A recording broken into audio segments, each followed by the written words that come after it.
Assalamualaikum warahmatullahi wabarakatuh. Selamat pagi, Puhaba Syedara. Kembali lagi dalam Berita Aceh bersama saya, Resti Amelia. Serangkaian berita aktual telah kami siapkan untuk Anda. Berikut 3 berita utama kami pada pagi hari ini.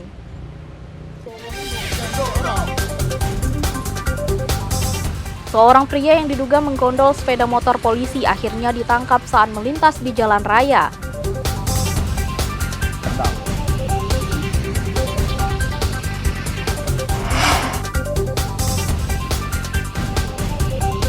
Tiga pemuda gelandangan yang diduga sedang menggunakan sabu-sabu ditangkap di bekas kantor keuangan Pemkab Aceh Timur.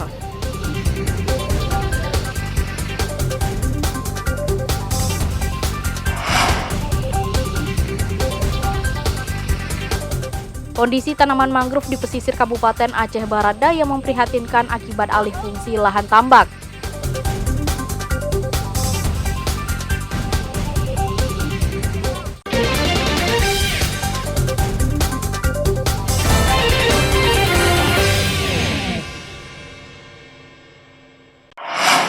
Bawa betul.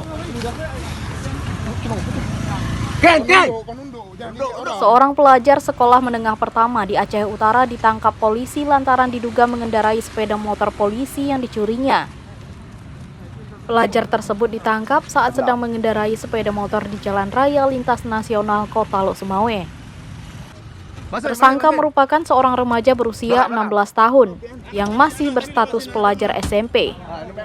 Polisi kemudian membawa tersangka beserta barang bukti 1 sepeda motor ke Mapolres Aceh Utara untuk diproses.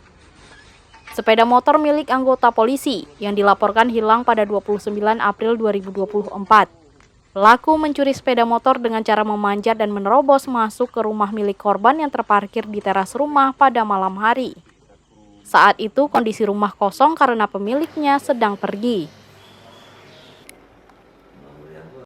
Di Jalan Banda Aceh Medan, tepatnya di Kota Lok Sumawe, yang mana inisial M, yang pelaku melakukan pencurian sepeda motor jenis Yamaha RX King warna merah yang terjadi di wilayah hukum Polres Aceh Utara. Demikian. Dari pemeriksaan awal, tersangka mengaku beraksi sendirian.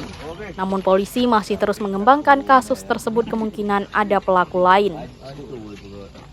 Ramadan melaporkan dari Aceh Utara.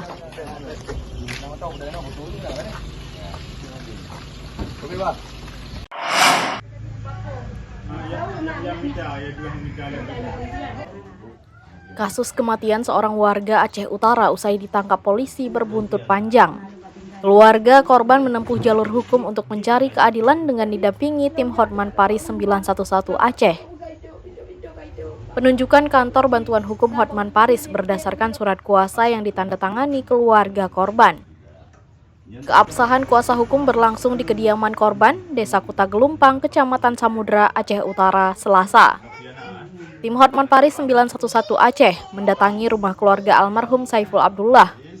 Pihak keluarga menceritakan detail kronologi kejadian yang mengakibatkan pria paruhbaya tersebut meninggal dunia.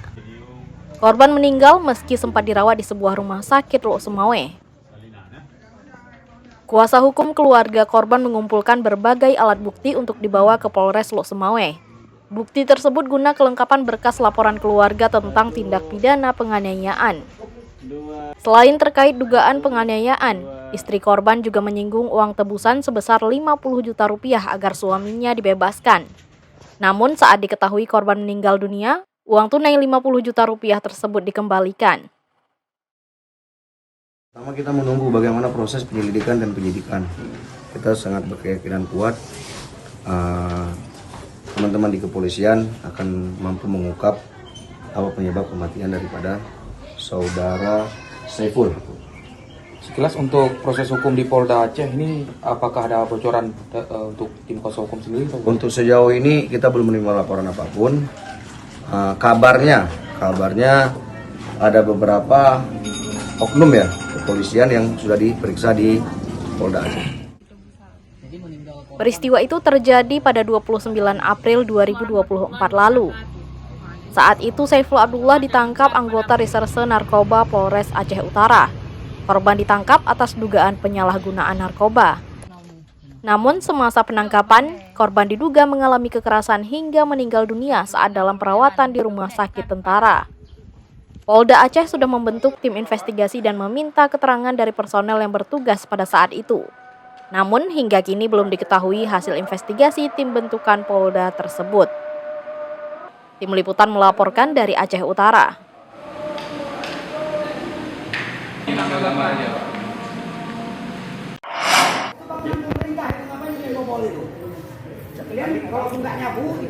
Tiga gelandangan diduga sedang menikmati sabu-sabu ditangkap petugas Satpol PP Kota Langsa. Ketiga pemuda tersebut ditangkap di salah satu bangunan bekas kantor keuangan Kabupaten Aceh Timur, Jalan Cunyadin, Kota Langsa. Penangkapan ketiga pengangguran atas laporan warga yang mencurigai ketiga tunawisma tersebut sering menginap di bekas kantor pemerintah itu. Petugas Satpol yang sedang berpatroli mendatangi lokasi dan mendapati ketiga tunawisma itu sedang mengisap sabu-sabu.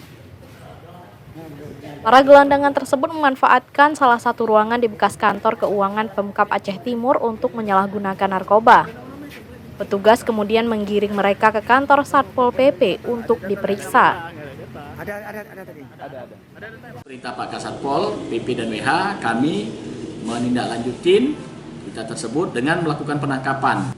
Setelah kami lakukan penindakan, ternyata di lokasi didapati 3 orang laki-laki yang memang sudah terbukti mereka melakukan perusakan jendela dan pintu.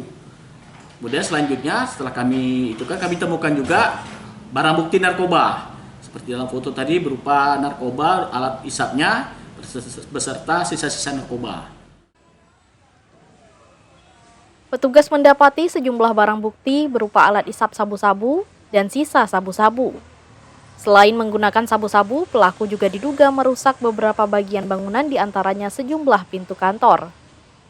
Petugas kemudian menyerahkan para pelaku ke Sat Narkoba Polres Kota Langsa untuk menjalani proses hukum. Maimunzir melaporkan dari Langsa.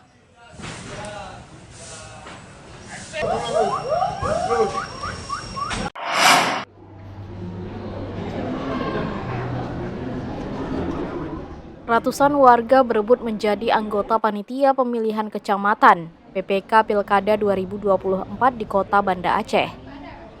Sedikitnya 403 calon anggota PPK menjalani ujian tulis berbasis Computerized Assisted Test (CAT) yang digelar Komisi Independen Pemilihan KIP Kota Banda Aceh.